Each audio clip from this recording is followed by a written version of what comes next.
Thank you for joining us on this wonderful day, a day of celebration, the celebration of your sons and daughters as they graduate from high school.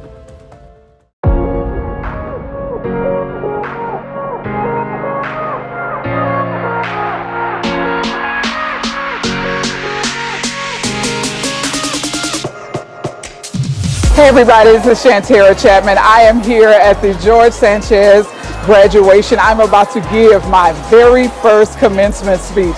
I am so excited. I'm excited to see all of the graduates, and I am looking forward to sharing my experiences and seeing how they respond.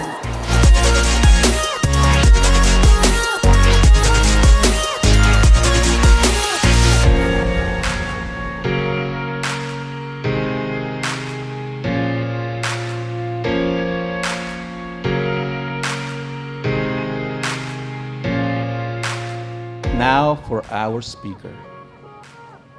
With over 20 years of professional experience, Shantera Chatman has become a successful global culture strategist and community leader.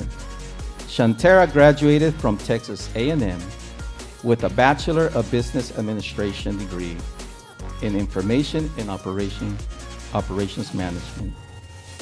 As a Goldman Sachs 10,000 small business alum, she is noted for her significant leadership accomplishments with her clients in founding the Chatman Women's Foundation in Houston, Texas.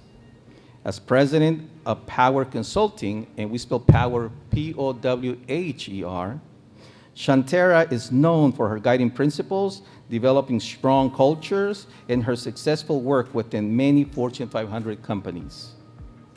She has worked for both large and small consulting firms serving clients such as NASA and Chevron. Shantera has led teams for her clients as they successfully rolled out various information technology, cyber intelligence, and diversity initiatives. As a transformation specialist and project manager, Shantera has helped Fortune 500 companies engage their community and adopt significant workplace and cultural changes.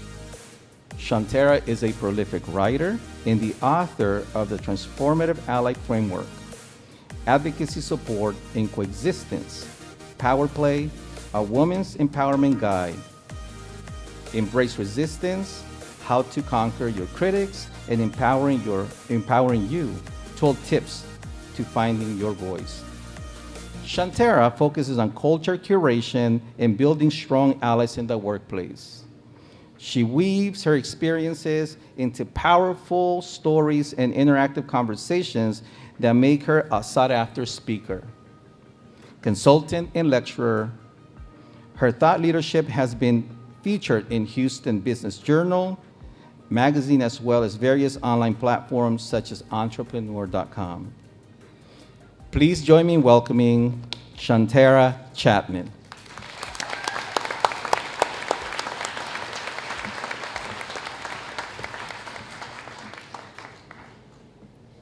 Thank you.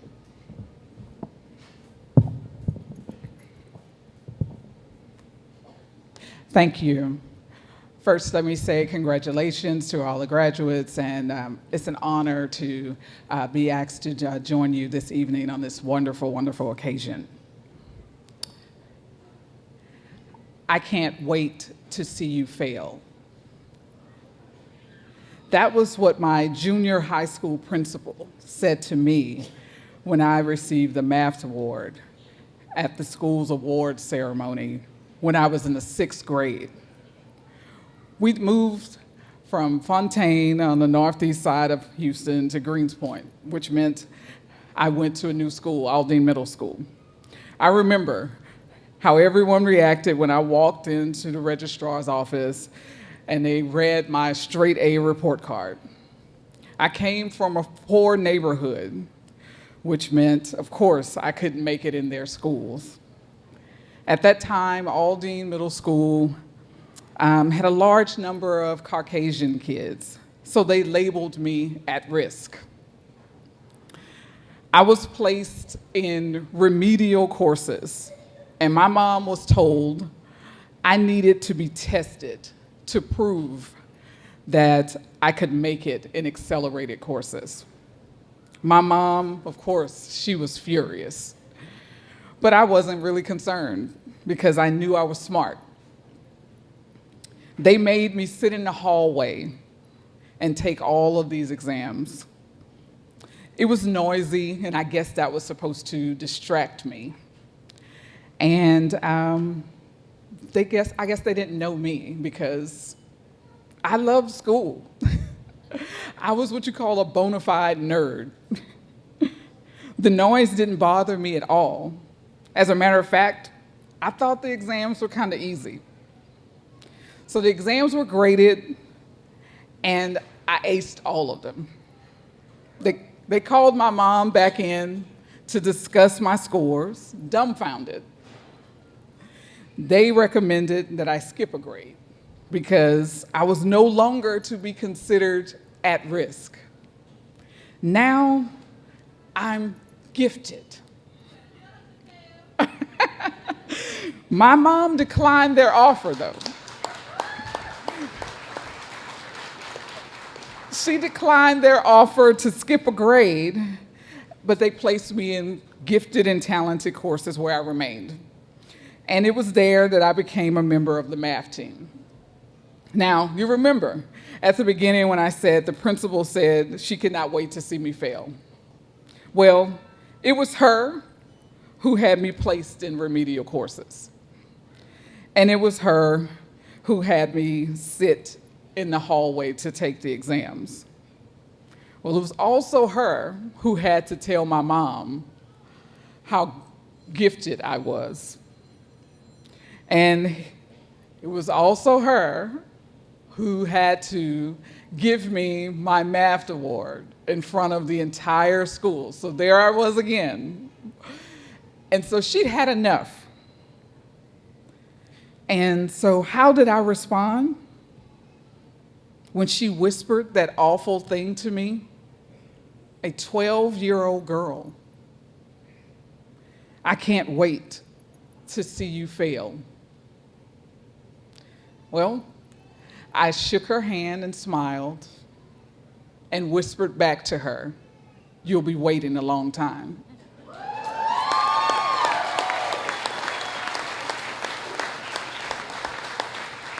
And then I took my seat. I didn't tell my mom for 2 reasons. One, because I was having a good time. You know, I was enjoying the night, and I loved the fact that I'd won an award, number one. Number two, I did not want to see my mom go to jail for killing that lady. No, really. Y'all don't know my mom. Now, I'm telling you this story because life happens. And undoubtedly, you will have someone who will challenge you. And maybe you already have. And it will be disappointing because they could possibly be authority figures. And I'm here to tell you that they don't matter. It doesn't matter. Anyone who tries to stand in the way of you achieving your dreams is destined to be run over. Put in your mind today that you will not let anyone or anything stop you from achieving what is best for you. We all have setbacks, but that doesn't mean we have to stop. Slow doesn't mean no, and not now doesn't mean never. Focus on the end game. The biggest obstacles I've ever had to face have been with myself. The person staring back at me in the mirror. She has always been my toughest challenger, and probably always will be. I wake up every morning and I ask God to help me to be better than I was the day before. It's not about where you grew up. It's not about where I grew up. It's about where you're going. We can't allow our past to dictate our future. And you may be saying, that's easier said than done, and you're absolutely right. You're going to have to fight for your dreams. And you're going to have to fight to make it out of your neighborhood. But only if you want it bad enough. Ask yourself, do I want to succeed even if my friends don't come with me? Even if my family doesn't come with me? Because your vision is just for you. And you may not be able to convince everyone in your tribe that your plan is great. The one thing you must remember is you don't have to. Your vision is meant for you and you alone. Others may not understand it, and that's okay. My hope for you is that you never stop striving for bigger goals and that you take the limits off of yourselves. Whatever goal you have in your mind for your life, add to it and challenge yourself to achieve it. You may be thinking, your goal's big enough already.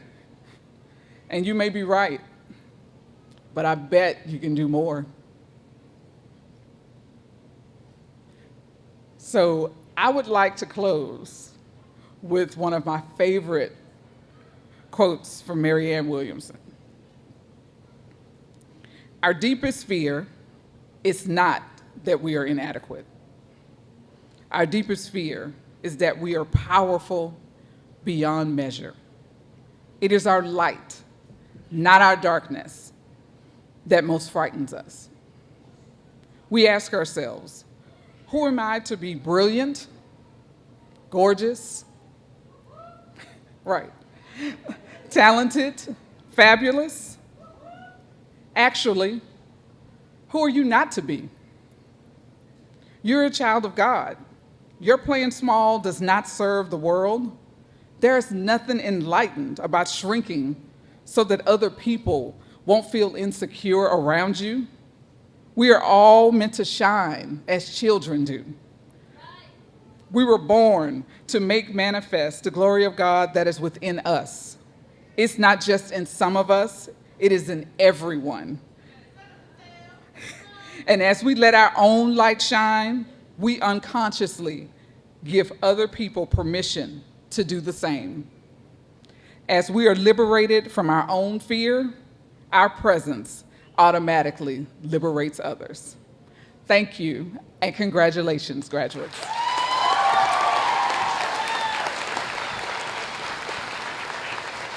Thank you, and as a token, Shantera, of our appreciation, we have a little gift set from our school. Thank you very much. Thank you.